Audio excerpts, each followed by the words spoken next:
नमस्कार, इस समाचार बुलेटिन में आप सभी का स्वागत है। मैं हूं निखिल सिंह और आइए देखते हैं क्या है इस घंटे की हेडलाइंस। प्रधानमंत्री वीडियो कॉन्फ्रेंस के माध्यम से 75 डिजिटल बैंकिंग इकाइयां राष्ट्र को करेंगे समर्पित। डीबीयू ग्राहकों को साल भर बैंकिंग उत्पादों और सेवाओं तक किफायती, सुविधाजनक पहुंच और बेहतर डिजिटल अनुभव प्रदान करने में बनाएगी सक्षम।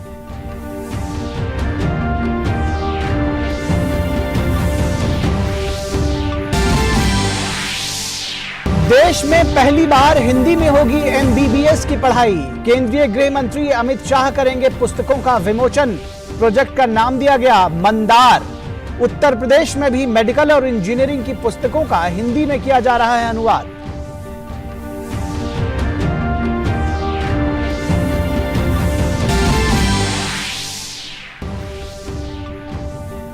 भारतीय जनता पार्टी का दिल्ली के रामलीला मैदान में पंच परमेश्वर सम्मेलन आज। 1 लाख बीजेपी कार्यकर्ता होंगे शामिल। भाजपा अध्यक्ष जेपी नड्डा सम्मेलन को करेंगे संबोधित।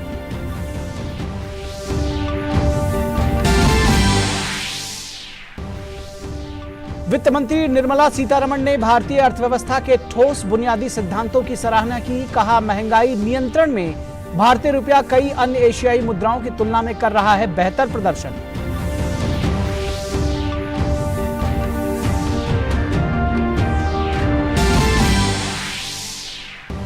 ग्लोबल हंगर इंडेक्स 2022 भारत की छवि धूमिल करने का एक कुप्रयास। भारत ने रिपोर्ट की प्रक्रिया पर उठाए सवाल। कहा, यह रिपोर्ट हर तरह से गलत और आबादी के एक निश्चित हिस्से का प्रतिनिधित्व ही करती है। महज 3000 सैंपल साइज के आधार पर किया गया सर्वेक्षण। चीनी कम्युनिस्ट पार्टी की 20वीं राष्ट्रीय कांग्रेस शुरू। 1 सप्ताह तक चलने वाले कांग्रेस में राष्ट्रपति शी जिनपिंग को अभूतपूर्व तीसरा कार्यकाल मिलने की उम्मीद।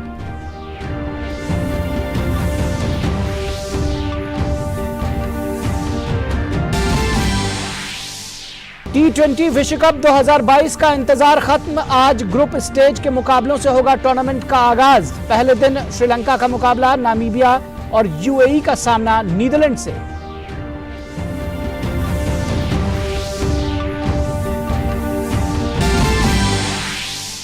और आईएसएसएफ जूनियर शूटिंग विश्व चैंपियनशिप में भारतीय निशानेबाजों का जलवा जारी। पुरुष वर्ग के 25 मीटर स्पर्धा में उदयवीर और महिला वर्ग में ईशा सिंह ने साधा स्वर्ण पर निशाना। वहीं तेजस्विनी ने 25 मीटर स्टैंडर्ड पिस्टल स्पर्धा में जीता कांस्य पदक।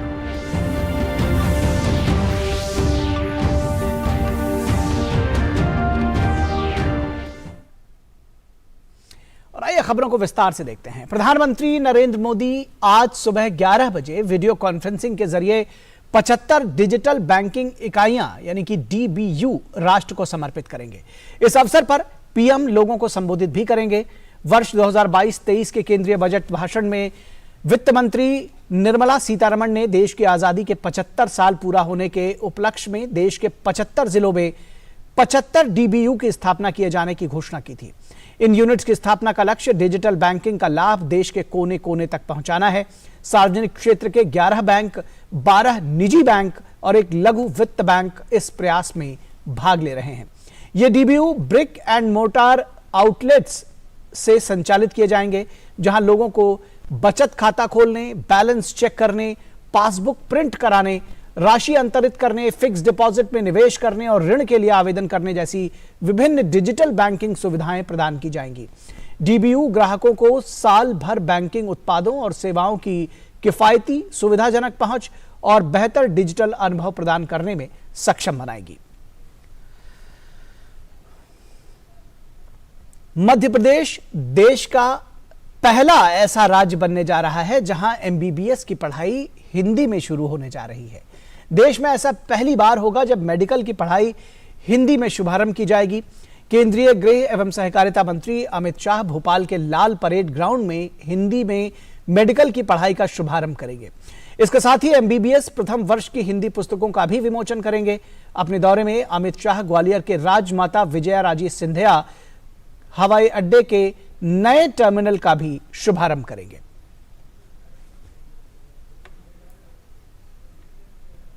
और मध्य प्रदेश देश के इतिहास में ऐसा पहला राज्य बनने जा रहा है जहां मेडिकल का पाठ्यक्रम मातृभाषा हिंदी में उपलब्ध होगा।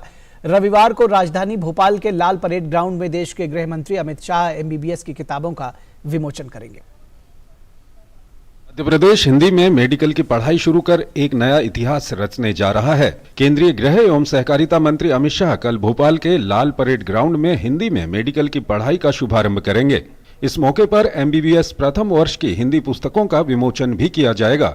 मुख्यमंत्री शिवराज सिंह चौहान ने गांधी मेडिकल कॉलेज में बने मंदार वॉर रूम का निरीक्षण किया। उन्होंने कहा कि प्रधानमंत्री मोदी ने राष्ट्रीय शिक्षा नीति में प्रारंभिक शिक्षा से लेकर उच्च शिक्षा तक भारतीय भाषाओं को पढ़ाई का माध्यम बनाने का ऐतिहासिक कार्य किया है। विश्व पटल पर हमारी प्रतिभाएं अपनी मातृभाषा से स्थापित हो सके, इसी उद्देश्य से मध्य प्रदेश में चिकित्सा एवं अभियांत्रिकी की शिक्षा हिंदी माध्यम से देने की पहल की गई है। हमारी मातृभाषा में हम मेडिकल की शिक्षा भी दे सके, तो देश में सबसे पहले हमने किया। मूल विषय है कि जो असंभव था वो संभव हो गया। अब हिंदी में मेडिकल की पढ़ाई हिंदी में भी होगी। दिन और रात हम मेहनत हुई है, कई लोगों ने अपने आप को झोंका है, खपाया है और एक तरह से यहाँ यज्ञ किया है। ऐसा मंथन हुआ जिसमें से अब हिंदी का अमृत निकल रहा है।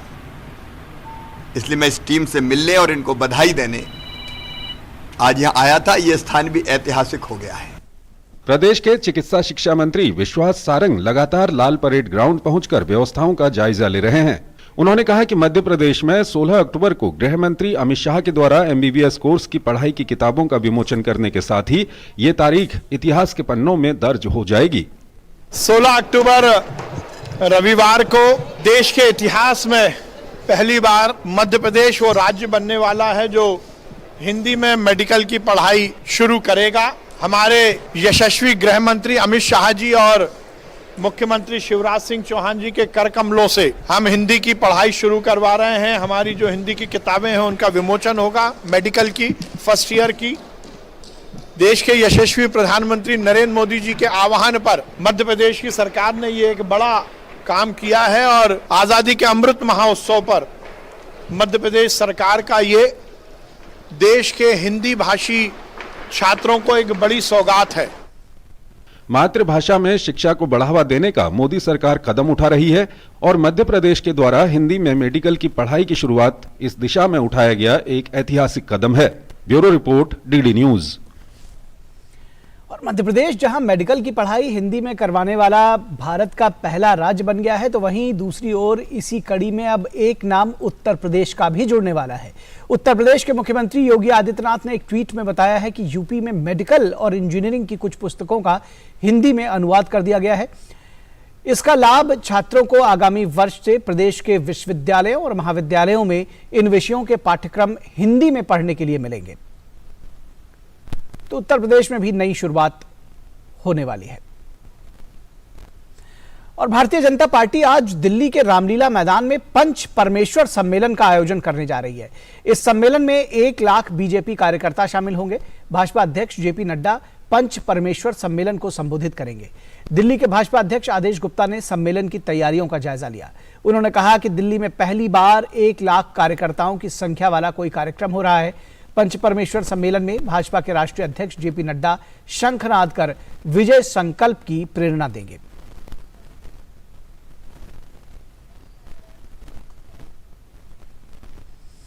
खबर कर्नाटक से, जहां के हासन में आज सुबह भीषण सड़क हादसा हुआ। इस हादसे में ऑटो सवार 9 लोगों की मौत हो गई। बताया जा रहा है कि सभी ऑटो सवार हसनंबा मंदिर के दर्शन कर घर वापस लौट रहे थे। इसी दौरान अरसीकरे के गांधी नगर में ऑटो की एक दूध वाहन से टक्कर हो गई। आमने सामने की हुई इस भीषण टक्कर में 9 लोगों की मौत हो गई।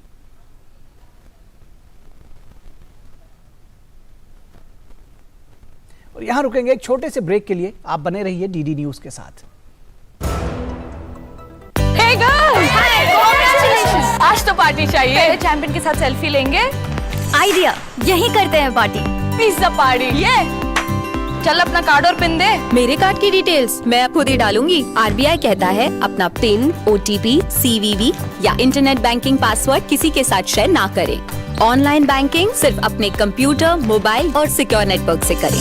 बाय गर्ल्स, कहाँ जा रही है? सुना नहीं?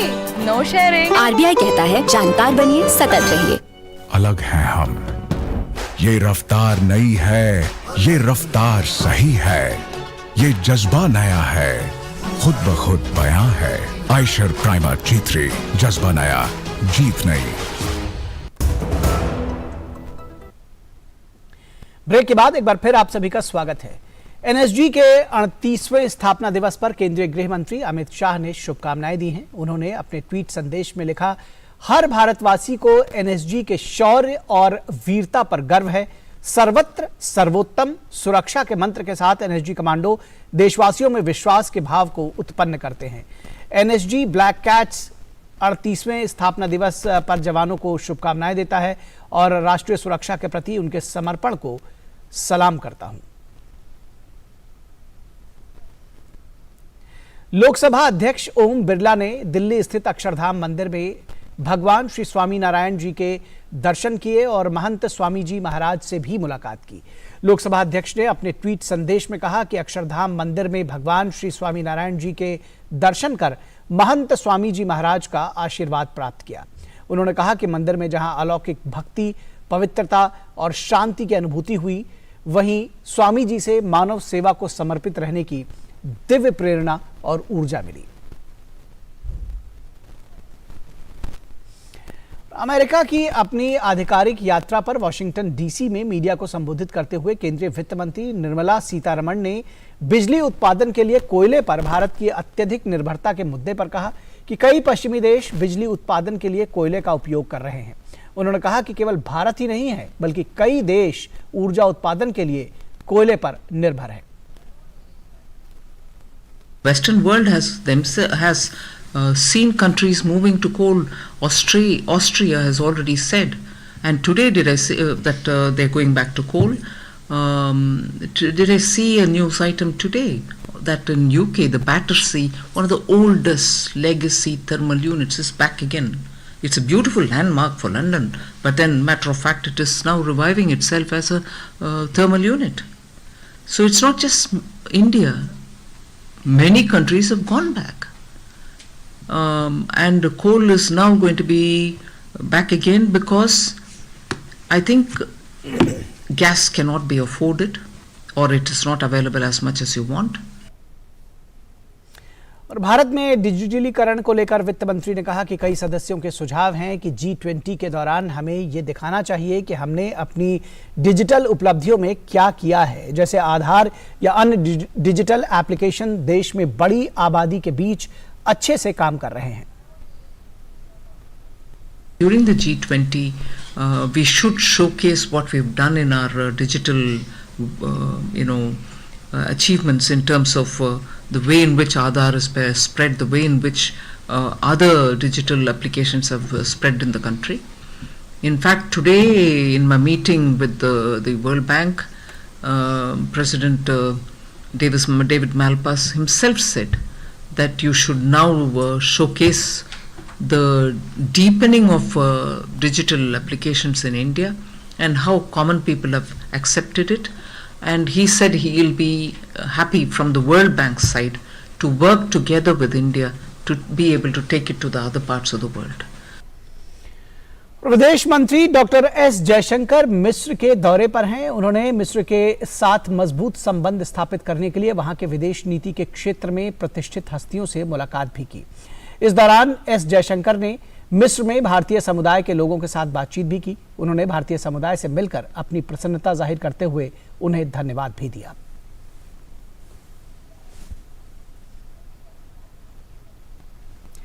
बात ग्लोबल हंगर इंडेक्स की, जिसकी रिपोर्ट प्रकाशित की गई है, और ग्लोबल हंगर रिपोर्ट 2022 भारत की छवि को धूमिल करने का एक कुत्सित प्रयास है। ग्लोबल हंगर रिपोर्ट 2022 में भारत को 121 देशों में 107वें स्थान पर रखा गया है। भारत का कहना है कि यह सूचकांक भूख का एक गलत माप है और कार्यप्रणाली से जुड़े गंभीर मुद्दों से ग्रस्त है। सूचकांक की गणना के लिए उपयोग किए जाने वाले 4 संकेतकों में से 3 बच्चों के स्वास्थ्य से संबंधित हैं, जो पूरी आबादी का प्रतिनिधित्व नहीं कर सकते हैं। रिपोर्ट जमीनी हकीकत से अलग है। रिपोर्ट में कोविड महामारी के दौरान आबादी के लिए खाद्य सुरक्षा सुनिश्चित करने के लिए भारत सरकार द्वारा किए गए प्रयासों को जानबूझकर नजरअंदाज किया गया है। यह सूचकांक महज 3000 की संख्या वाले एक बहुत छोटे से नमूने के आधार पर और उसके आकार पर एकत्रित किए गए हैं और एक जनमत सर्वेक्षण पर यह आधारित है। भारत जैसे विशाल जनसंख्या वाले देश के लिए एक छोटे से नमूने से एकत्र किए गए डेटा का उपयोग करना न केवल गलत और अनैतिक है, बल्कि यह स्पष्ट पूर्वाग्रह का भी संकेत है। इन सब के बावजूद ग्लोबल हंगर इंडेक्स रिपोर्ट का प्रकाशन खेदजनक है। भारत सरकार दुनिया में सबसे बड़ा खाद्य सुरक्षा कार्यक्रम चला रही है। देश में कोविड-19 महामारी के दौरान भारत सरकार ने मार्च 2020 में लगभग 80 करोड़ राष्ट्रीय खाद्य सुरक्षा अधिनियम लाभार्थियों को अतिरिक्त मुफ्त में खाद्यान्न, जिसमें चावल और गेहूं शामिल हैं, उसका वितरण की घोषणा की थी। लाभार्थियों को पीएम गरीब कल्याण अन्न योजना के तहत प्रति माह प्रति व्यक्ति 5 किलोग्राम खाद्यान्न दिया गया। यह नियमित मासिक NFSA खाद्यान्न के अतिरिक्त है। अब तक PMJKAY योजना के तहत राज्य सरकार ने राज्यों और केंद्र शासित प्रदेशों को खाद्य सब्सिडी में 3.91 लाख करोड़ रुपए कीमत की लगभग 1121 लाख मीट्रिक टन खाद्यान्न आवंटित किया है। इस योजना को दिसंबर 2022 तक बढ़ा दिया गया है। और चीन की सत्तारूढ़ कम्युनिस्ट पार्टी का एक दशक में 2 बार होने वाला राष्ट्रीय अधिवेशन शुरू हो गया है। इस अधिवेशन में राष्ट्रपति शी जिनपिंग को सरकार और सेना के निर्विरोध प्रमुख के रूप में लगातार तीसरा 5 वर्षीय कार्यकाल मिलने की पूरी उम्मीद है। श्री जिनपिंग ने उद्घाटन सत्र को संबोधित किया। यह अधिवेशन आज से 22 अक्टूबर तक चलेगा। इसमें राष्ट्रपति शी जिनपिंग को तीसरे कार्यकाल के लिए निर्वाचित किया जाना लगभग तय है। चीन की कम्युनिस्ट पार्टी को बने 1 सदी हो चुके हैं और 70 साल में ये चीन की सत्ता पर काबिज है। दुनिया भर में कम्युनिस्ट पार्टियों के ज्यादातर बड़े फैसले राष्ट्रीय अधिवेशन के पहले ही किए जा चुके होते हैं। भले ही राजनीतिक सत्ता पर शी की पकड़ बरकरार है, पर बाकी मुद्दों पर बढ़ता दबाव का उनको सामना करना पड़ रहा है। इससे तेजी से धीमी होती अर्थव्यवस्था, तकनीक के क्षेत्र में दिग्गजों पर सरकार की कार्रवाई और सख्त कोविड रणनीति का आर्थिक असर भी शामिल है। फ्रांस ने कहा है कि वो अपने देश में 2000 यूक्रेनी सैनिकों को प्रशिक्षित करेगा। मीडिया से बातचीत करते हुए फ्रांसीसी रक्षा मंत्री सेबेस्टियन लेकोर्नू ने इस बात की जानकारी दी। उन्होंने बताया कि यूक्रेनी सैनिकों को हमारी सैन्य इकाइयों में 3 स्तर पर प्रशिक्षित किया जाएगा।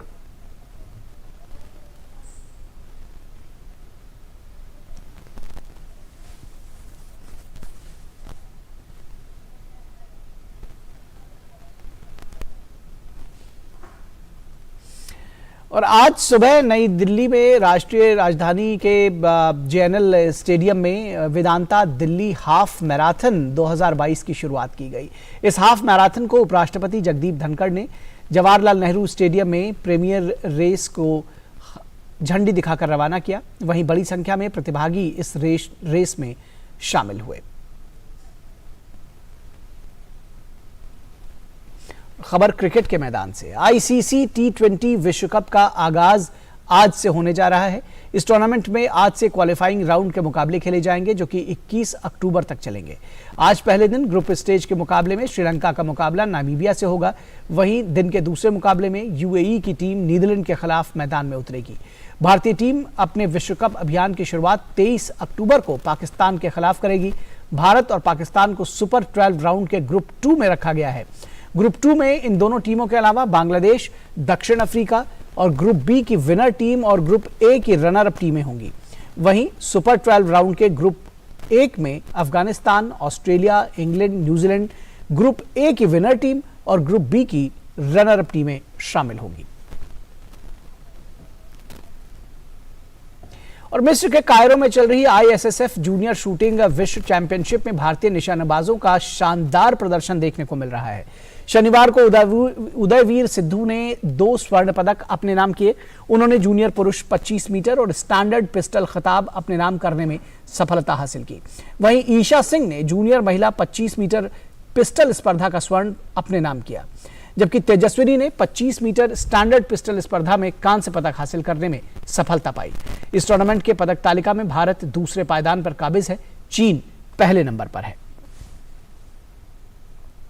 FC अंडर-20 फुटबॉल चैंपियनशिप के ग्रुप H क्वालिफायर में आज भारत का सामना ऑस्ट्रेलिया के साथ होगा। पहले मुकाबले में भारतीय टीम को इराक के हाथों हार का सामना करना पड़ा था। भारतीय टीम की कोशिश ऑस्ट्रेलिया के खिलाफ मुकाबले में जीत दर्ज करते हुए इराक से मिली हार से उबरने की होगी। वहीं इससे पहले खेले गए मुकाबले में ऑस्ट्रेलिया ने मेजबान कुवैत को 4-1 से हराकर अपने अभियान की शुरुआत की थी। इस जीत के साथ ही पदक तालिका में ऑस्ट्रेलिया शीर्ष पायदान पर है, जबकि भारत तीसरे स्थान पर काबिज है। और यहां रुकेंगे एक ब्रेक के लिए, कहीं मत जाइएगा, जल्द हाजिर होंगे।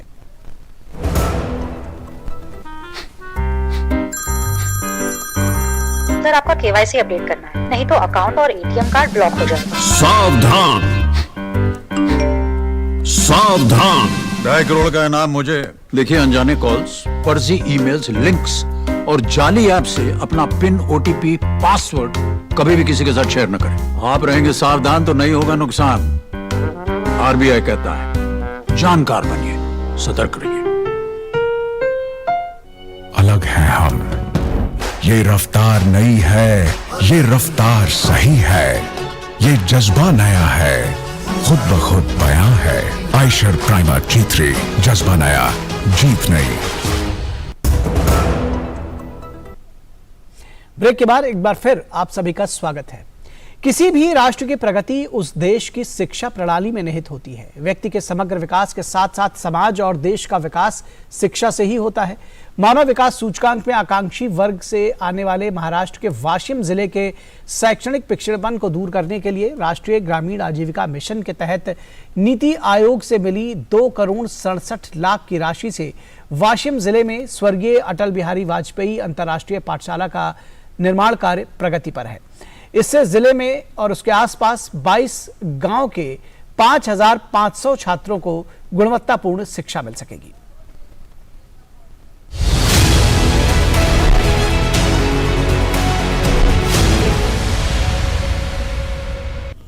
महाराष्ट्र के आकांक्षी जिले में शामिल वाशिम के विकास के लिए केंद्र सरकार की कई योजनाएं चलाई जा रही हैं, जिसका असर यहां पर स्पष्ट रूप से दिखाई देने लगा है। वाशिम शहर से महज 10 किलोमीटर दूरी पर स्थित साखरा गांव में जिला परिषद का एक अंतर्राष्ट्रीय स्तर का स्कूल बनाया जा रहा है। इस अंतर्राष्ट्रीय स्तर के स्कूल से 22 गांव के करीब 5,500 छात्रों को गुणवत्तापूर्ण शिक्षा मुहैया कराई जाएगी। केंद्र सरकार की यह पहल शैक्षिक गतिविधि के माध्यम से वाशिम जिले के शैक्षिक पिछड़ेपन को भविष्य में दूर करने के लिए काफी हद तक मददगार साबित होगी। जिला परिषद के इस स्कूल में वर्तमान में साखरा गांव समेत क्षेत्र के 18 गांव के छात्र पढ़ रहे हैं। इस स्कूल का अभी 90% काम पूरा हो चुका है और आने वाले शैक्षिक सत्र तक स्कूल शुरू हो जाएगा। इस पाठशाला से सभी लोग प्रेरित हुए हैं। करीबन ये पाठशाला का जो बांधकाम है, ये बांधकाम चल रहा है। नीति आयोग के द्वारा जो निधि हमारे पाठशाला को प्राप्त हुआ है, इस निधि से ये कार्य संपन्न हुआ है। और ये सब कार्य संपन्न होने के लिए यहाँ की जो टीचर्स लोगों की टीम है, साथ ही गांव के लोग हैं, उनका भी अच्छी तरह से सहभाग यहाँ मिला है। और नीति आयोग से करीबन 3.25 करोड़ का बजट है और इस 3.25 करोड़ की बजट में इस इमारत का बड़ा भव्य दिव्य ऐसा बांधकाम हो रहा है। हाल ही में इस स्कूल का नाम बदलकर अटल बिहारी वाजपेयी इंटरनेशनल स्कूल कर दिया गया है और इस अंतर्राष्ट्रीय स्तर के शैक्षिक परिसर का काम साखरा गांव की 36 एकड़ विशाल भूमि में चल रहा है और परियोजना को पूरा करने के लिए नीति आयोग ने 2,67,00,000 रुपए प्रदान किए हैं। अब इस 36 एकड़ एरिया में ये बहुत बड़ा नीति आयोग की मदद से स्कूल खड़ा होने जा रहा है। यहाँ जो बच्चों को सभी स्पोर्ट एक्टिविटी और म्यूजिक, सभी जो स्कूल में कॉम्पिटिशन्स है, उसके लिए पूरी तैयारी किए जाने वाली है। आजू बाजू के 22 गांवों के बच्चे अभी स्कूल में पढ़ रहे हैं और ये स्कूल केवल यही स्कूल नहीं तो आजू बाजू के सभी स्कूलों को एक मार्गदर्शक बनने का काम कर रही है। वर्तमान में साखरा गांव का पूरा जिला परिषद स्कूल कक्षाओं से भरा हुआ है और नर्सरी से कक्षा 8 तक के स्कूल में कुल 854 छात्र नामांकित हैं। विकास के मानक में पिछड़े वाशिम जिले में यह स्कूल शुरू हो जाने से ग्रामीण क्षेत्रों के हजारों छात्रों को उच्च गुणवत्ता वाली शिक्षा मिलेगी और यह निश्चित रूप से आकांक्षी कहे जाने वाले वाशिम जिले को प्रगति की दिशा दिखाने में मार्गदर्शक साबित होगी। Bureau report, DD news.